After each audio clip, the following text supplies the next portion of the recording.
السلام عليكم ورحمة الله. سيئات أعمالنا من يهد الله فلا مضل له ومن يضلله فلا هادي له. نشهد أن لا إله إلا الله وحده لا شريك له ونشهد أن سيدنا وحبيبنا ومولانا محمدا عبده ورسوله الذي أرسله بالحق بشيرا ونذيرا وداعيا إلى الله بإذنه وسراجا منيرا. فقد قال الله تعالى في كلامه المجيد وفرقانه الحميد. সকলেই আমার সাথে জবান খুলে পড়ুন আউযু বিল্লাহি মিনাশ শাইতানির রাজীম। বিসমিল্লাহির রাহমানির রাহিম।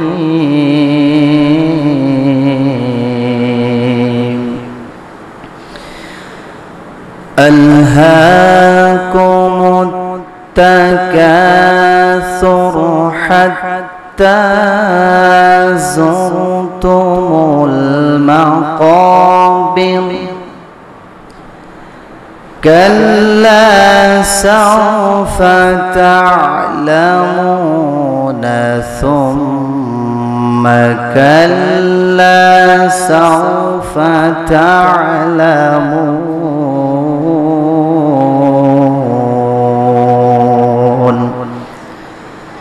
صدقت يا ربنا.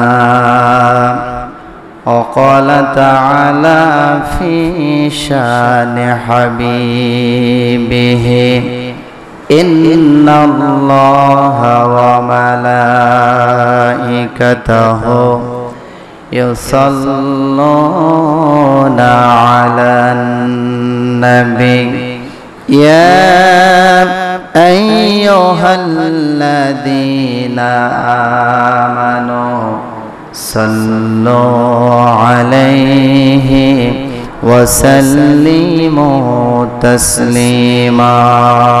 اللهم صل على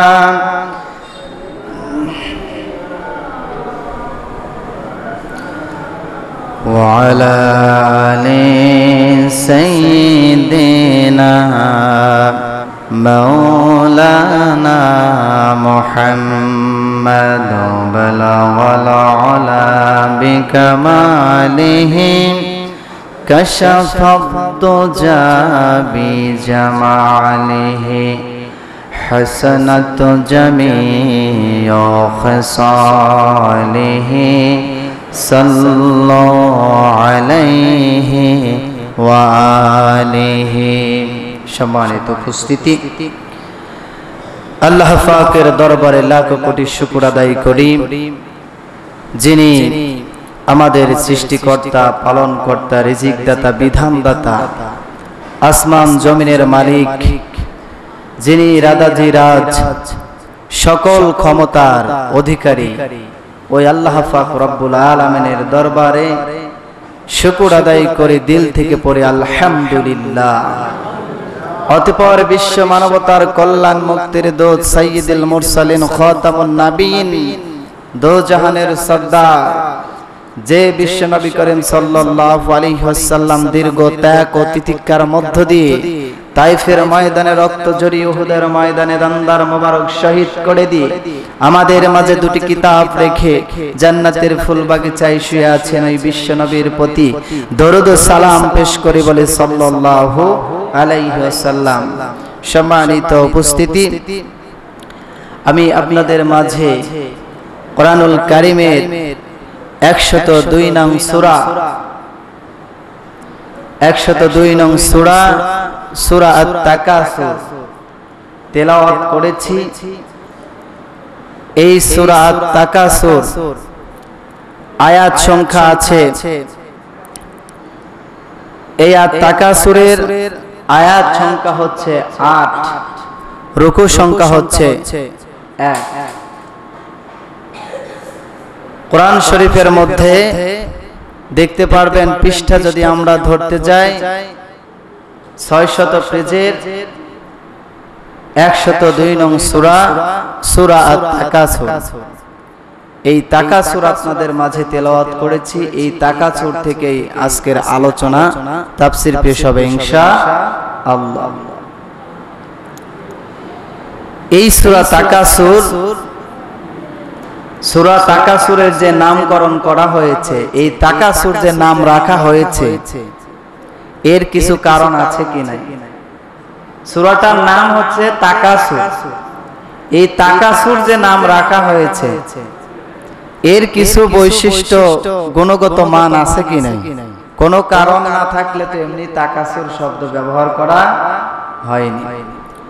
সূরা তাকাসুর, সূরাগুলো নামকরণ হয় দুইটা বিষয় থেকে, দুইটা দিক থেকে সূরার নামকরণ করা হয়। আমি একটা দিক বলবো, সেটা হলো যেটা আমরা এই সূরার মধ্যে পাইলাম, যে কোনো সূরা আল্লাহ পাক রব্বুল আলামিন নাজিল করবেন, নামকরণ করবেন ওই সূরার মধ্য থেকে যে কোনো একটা শব্দ দ্বারা।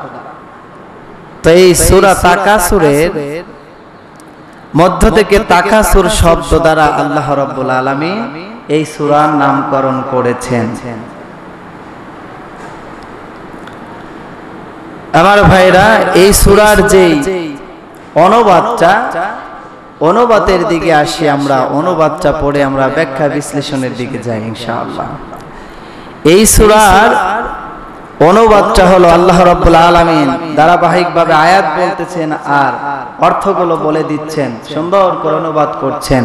আলহাকুমুত তাকাসুর, আল্লাহ পাক রব্বুল আলামিন বললেন প্রাচুর্যের লালসা তোমাদেরকে গাফেল করে রাখে। দ্বিতীয় নাম্বার আল্লাহ রাব্বুল আলামিন বললেন হাত্তা যুরতুমুল মাকাবির, এমন কি তোমরা কবরস্থানে পৌঁছে যাও। তৃতীয় নাম্বার আয়াতে বললেন কাল্লা সাউফা তা'লামুন, এটা কখনোই নয়, অচিরেই তোমরা জানতে পারবে। সুম্মা কাল্লা সাউফা তা'লামুন, অতঃপর এটা কখনো নয়, অচিরেই তোমরা জানতে পারবে। কাল্লা লাউ তা'লামুনা ইলমাল ইয়াকিন, কখনোই নয় যদি তোমরা নিশ্চিতভাবে জানতে। সুম্মা লাতারাবুন্নাহা আইনাল ইয়াকিন, অতঃপর তোমরা তা অবশ্যই দেখবে দিব্য প্রত্যয়। সুম্মা লা তুসআলুন্না ইয়াওমাইযিন আনিন নাঈম, অতঃপর কি করা হবে? অবশ্যই সেদিন তোমরা নিয়ামত সম্পর্কে জিজ্ঞাসিত হবে। এই ছিল সূরা তাকাসুরের সরল অনুবাদ। এবার আসেন, সূরা নামকরণের কথা আমি বলেছি, তাকাসুর শব্দ দ্বারা এই সূরার নামকরণ করা হয়েছে। এই সূরা নাজিলের সময়টা হচ্ছে রাসূল সাল্লাল্লাহু আলাইহি ওয়াসাল্লামের মাক্কি জীবনে এই সূরা তাকাসুর নাজিল হয়। কেউ কেউ বলেছেন মাদানী যুগে এই সূরাটা নাজিল হয়েছেন। অধিকাংশ তাফসীরের মতামতে, উলামায়ে কিরামের মতামতে আসছে এটা সূরা আত-তাকাসুর, এটা হয়েছে নাজিল সে সময়ে রাসূল সাল্লাল্লাহু আলাইহি ওয়াসাল্লামের মাক্কি জীবনে। এই সূরাটা কখন নাজিল হলো? কি কারণে কোন প্রেক্ষাপটে নাজিল হলো সেই নাজিলের প্রেক্ষাপটটা আমরা জানি, তারপরে আমরা ধারাবাহিকভাবে ব্যাখ্যা বিশ্লেষণে যাব ইনশাআল্লাহ। এই সূরাটা নাজিল হয়েছে, নাজিলের প্রেক্ষাপট হলো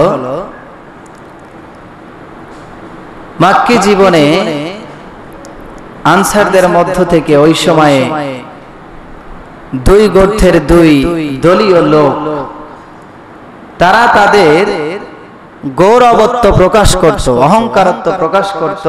কিসের? প্রাচুর্যের তারা কি করত? গৌরবত্ব প্রকাশ করত। এক গোত্রের লোক বলতো, আমরা আমাদের অর্থ সম্পদ কোনো দিকেই কম নাই, আমাদের জনসংখ্যার দিক দিয়েও আমরা বৃদ্ধি আছি, অর্থ সম্পদের দিক দিয়েও আমরা এগিয়ে আছি, অতএব আমরা সেই কি করতেছি, তার গৌরবত্ব প্রকাশ করতেছে। অপরজন আবার এটা নিয়ে আরো গৌরবত্ব প্রকাশ করা শুরু করলো। এটা নিয়ে যখন তার একাধিকবার বর্ণনা করা শুরু করলো, আল্লাহ রাব্বুল আলামিন ওই সময় বিশ্ব নবীর উপর এই সূরাটা নাজিল করে দিলেন। এটা ছিল সে সময়ে নাজিলকারের একটা ধারাবাহিকতার সময়। কোন প্রেক্ষাপটে নাজিল হয়েছে আমরা সেই প্রেক্ষাপটটা অন্তত পক্ষে জেনে নিলাম। সূরা তাকাসুরে এটা একটা প্রেক্ষাপট ছিল। এই সূরার শিক্ষা এবং ফজিলত আছে। এই শিক্ষা আর ফজিলতটা আমি আলোচনার শেষের দিকে বলবো।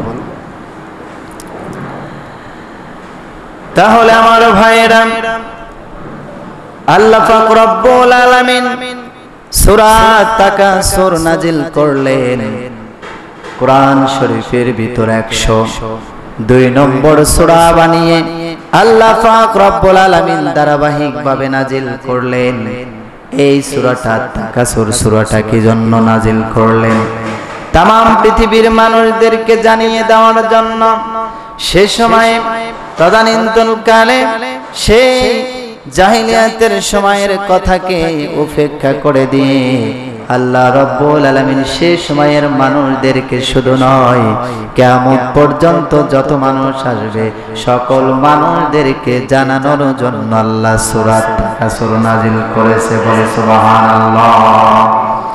আমার ভাইয়েরা, সে সময় নাজিল করে দিলেন কারণ হলো একটা, তারা গৌরবত্ব প্রকাশ করত। আমাদের মাঝে এখনো যারা আছে, বিত্তশালী আছে, প্রভাবশালী আছে, যারা ধনাঢ্য ব্যক্তি আছে, যাদের অর্থ সম্পত্তির কোনো না যায় নাই, এমন মানুষ এই বাংলার জমিনে আছে কি নাই?